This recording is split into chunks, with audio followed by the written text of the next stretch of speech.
Hello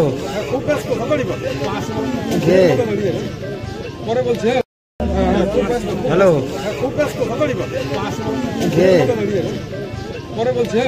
এই তো ভাঙড়ে সবাই একটু মোবাইল কিছু জানি না। এই মাত্র তো আমি আসলাম, ওরা বাড়ি যাচ্ছিল, ও আমার তো বাড়ি যাচ্ছিল, আইএসএফের দুষ্কৃতীরা ওই কুপিয়ে খুন করে দিয়েছে। গুলিও করেছে, কোপ মেরেছে, কুপিয়েছে, প্লাস গুলি করেছে। মারা গিয়েছে। সব সম্পূর্ণ নওশাদের উস্কানিতে হচ্ছে। কে মারা গিয়েছে? রাজ্জাক খান, এই অঞ্চলের সভাপতি, দলের তৃণমূল কংগ্রেসের সভাপতি।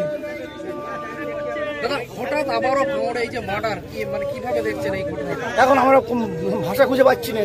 আমার ইউনিট সাহেব আসছে, কি বলে দেখি, তারপরে বলবো। বাড়িতে আমরা আগে চলে গেছি, ইনি লাস্টে দেখাচ্ছি, খবর পাচ্ছি যে ডেড হয়ে গেছে, পড়ে আছে।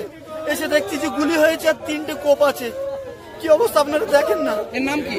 রাজ্জাক খান, আমাদের মামু সম্পর্কে হয়, আমাদের পাড়ার।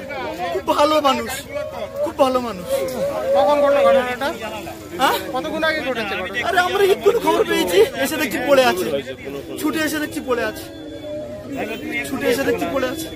রাজ্জাক সর্দার আমাদের বিধানসভা, রাজ্জাক খান আমাদের বিধানসভা কমিটির সদস্য, আমাদের স্ট্রং লিডার। আইএসএফ আশ্রিত সমাজ বিরোধীরা এটা সম্পূর্ণ নওশাদ সিদ্দিকীর মদতে আজকে তাকে নৃশংসভাবে গুলি করে এবং তাকে কুপিয়ে খুন করা হয়েছে।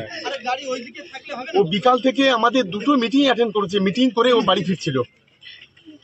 আসলে ভাঙড় বিধানসভা এলাকায় এদের অস্তিত্ববিহীন হয়ে যাওয়ার ফলে এই আইএসএফ আশ্রিত সমাজ বিরোধীরা এই ধরনের ঘটনা ঘটছে। আমরা পুলিশকে, আমরা দিদিকে অনুরোধ করব যে অবিলম্বে এই আইএসএফ আশ্রিত সমাজ বিরোধী এদেরকে অবিলম্বে গ্রেপ্তার করা এবং তার দৃষ্টান্তমূলক শাস্তির ব্যবস্থা করা।